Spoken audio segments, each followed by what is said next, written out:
Dalam nama Bapa dan Putra dan Roh Kudus. Amin.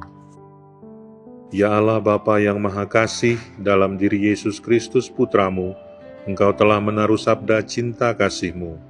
Kami mohon buatlah sabdamu itu berkembang subur dalam diri kami, agar kami semakin menyerupai Putramu dalam cinta kasih yang tulus kepada sesama, dan semoga bacaan yang akan kami dengar dan renungkan saat ini sungguh memperkaya kami, memperkuat kami, untuk dapat menjadi pengikut-Mu yang setia. Demi Kristus Tuhan, pengantara kami. Amin.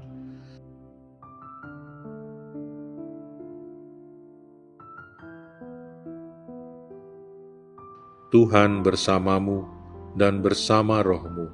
Inilah Injil suci menurut Markus. Dimuliakanlah Tuhan.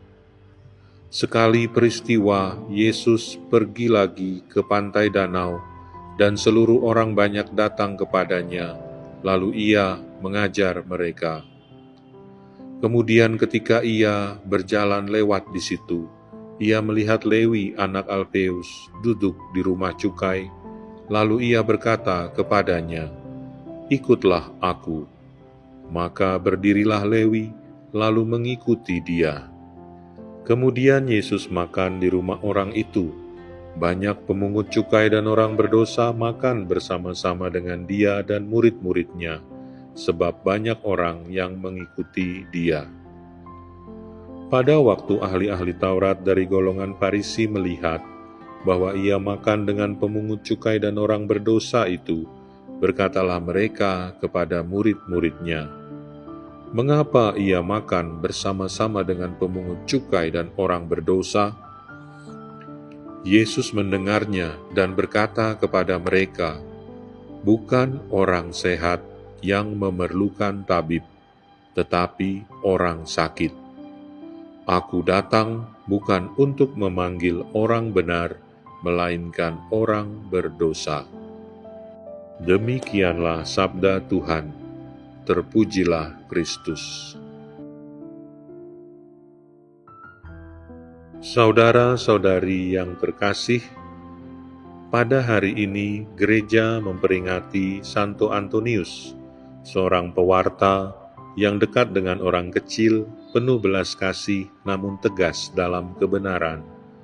Melalui teladannya, kita diajak untuk rendah hati, mengakui kebutuhan kita akan rahmat Allah, dan berani menghadirkan kasih-Nya bagi mereka yang terluka dan tersingkir, sehingga gereja sungguh menjadi tempat penyembuhan bagi semua. Saudara-saudari yang terkasih dalam Kristus, dalam Injil hari ini Yesus memanggil Lewi, seorang pemungut cukai yang dipandang sebagai pendosa dan diasingkan oleh masyarakat religius. Namun Yesus tidak berhenti pada penilaian manusia. Ia melihat hati dan potensi pertobatan. Undangannya sederhana, namun mengubah hidup. "Ikutlah aku." Bahkan dengan duduk makan bersama para pendosa, Yesus menegaskan bahwa kerajaan Allah terbuka bagi mereka yang mau datang, bukan hanya bagi mereka yang merasa diri benar.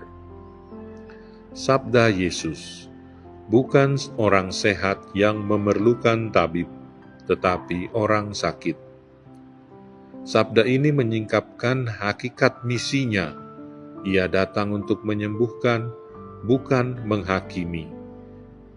Iman bukanlah tanda kesempurnaan moral, melainkan kepercayaan untuk menyerahkan diri kepada Allah yang penuh belas kasih. Sikap ini menantang kita untuk tidak cepat menghakimi sesama, melainkan menjadi ruang kehadiran Allah yang memulihkan. Marilah saudara-saudari yang terkasih, dalam peringatan Santo Antonius dan melalui sabda Injil hari ini, kita teguhkan diri kita agar semakin terbuka terhadap panggilan Yesus yang penuh belas kasih. seraya dengan rendah hati mengakui kelemahan kita, dan dengan hati yang siap mau diubah oleh rahmat-Nya. Mari kita melangkah mengikuti Dia. Semoga teladan Santo Antonius menuntun kita menjadi saksi kasih Allah yang menyembuhkan, menghadirkan pengharapan, dan membawa terang bagi sesama dalam hidup sehari-hari. Marilah berdoa. Tuhan Yesus, Engkau datang bukan untuk orang benar, melainkan untuk orang berdosa.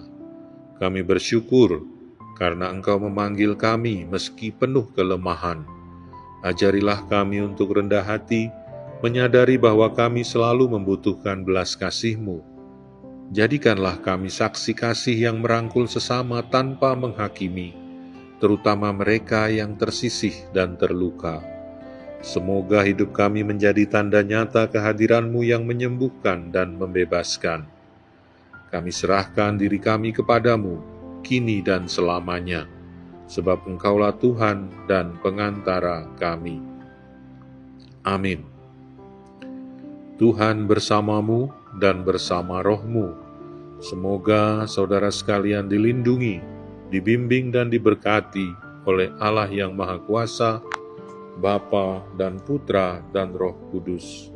Amin.